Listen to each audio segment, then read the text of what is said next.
এগুলো ছাটানোর জন্য কোনো মানুষের প্রয়োজন হয় নাই। এমনিতেই গাছের ডালপালাগুলি আলাদা হয়ে গেল। আমি ইমামে আবু হানিফা বুঝতে পারলাম না, তাকায় আছি এটা কি হচ্ছে দেখার জন্য। আমি তো তাকায় দেখলাম গাছটা পড়ে গেল, ডালপালা আলাদা হয়ে গেল। এবার আমি খেয়াল করে দেখলাম কোন মানুষ ছাড়া এই গাছটা আপনা আপনি ভাবেই তক্তা হয়ে গেল। আমি তাকায় দেখি এই গাছটা তক্তা হয়ে যাওয়ার পরে কোন কারিগরের প্রয়োজন পড়লো না। কারিগর ছাড়া এই তক্তাগুলি জোড়া লেগে লেগে আপনা আপনি ভাবে একটা নৌকা হয়ে গেল। নৌকাটার মধ্যে কোনো মাঝির প্রয়োজন পড়লো না। এই নৌকাটা নদীর মধ্যে আপনা আপনি ভাবে চলতে শুরু করলো। আমি ইমাম আবু হানিফার এই কাছে নৌকাটা আসার পরে নৌকার মধ্যে উঠলাম। মাঝি ছাড়া নৌকাটা আমাকে ওই পারে পার করে দিল। জোরে বলুন না আল্লাহু আকবার। ইমাম আবু হানিফা রাহমাতুল্লাহি আলাইহি যখন এই কথা বললেন, নাস্তিকেরা বলতেছে ইমাম আবু হানিফা পাগল হয়ে গেছে। অবশ্যই ইমাম আবু হানিফা নেশা করে আসছে, মনে হয় গাঁজা খায় আসছে। আটকাইতে পারছেন? গাঁজা খায় আসছে। জোরে বলুন নাউজুবিল্লাহ। ইমাম আবু হানিফা বললেন, এ নাস্তিকেরা, হাজার হাজার লাখ লাখ মানুষের ভিতরে আমাকে এত বড় একটা মিথ্যা অপবাদ কেন দিলা? আমি গাঁজা খায় আসছি। বলে, ও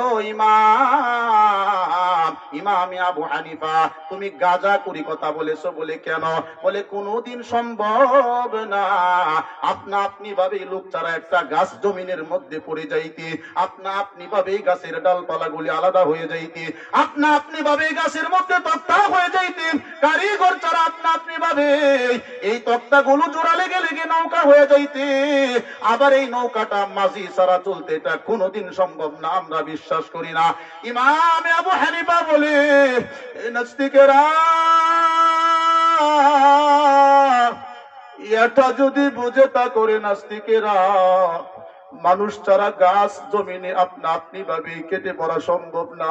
মানুষ ছাড়া ওই গাছের মধ্যে ডালপালাগুলি আপনা আপনি ভাবে আলাদা হওয়া সম্ভব না।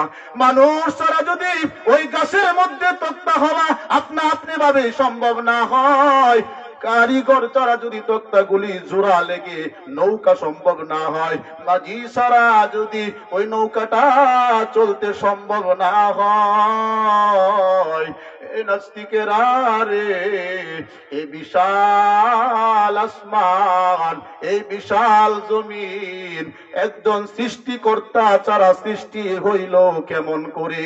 জোরে বলুন না সুবহানাল্লাহ।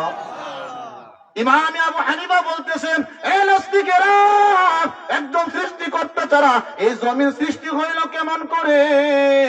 নাস্তিকেরা তো মাথার মধ্যে হাত দিয়া দিছে, বলে কথা তো ঠিক।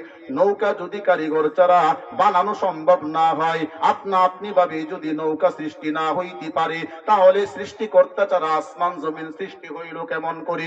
এবার ইমাম আবু হানিফা বলতেছে, এ নাস্তিকেরা,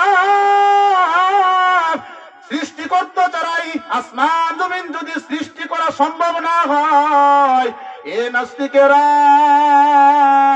একজন মাঝি ছাড়া যদি নৌকাটা চলতে না পারে,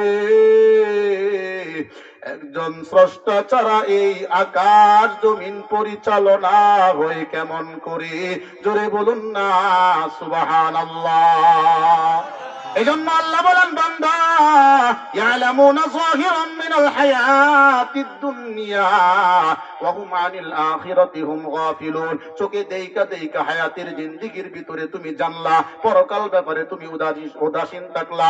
আল্লাহ বলেন, বান্দারে আমি ওয়াদা দিলাম, তুমি যদি ঈমান নিয়ে পরকালে আসতে পারো, ইন্নাল্লাযীনা আমানু ওয়া আমিলুস সালিহাত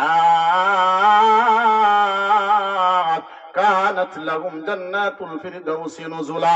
ঈমান নিয়ে যদি পরকালে আসতে পারো, আমি আল্লাহ তোমার সাথে ওয়াদা দিলাম, আমি আল্লাহ তোমাকে জান্নাতুল ফিরদাউস দান করব। জোরে বলুন না সুবহানাল্লাহ। এজন্য ভাই, আমাদের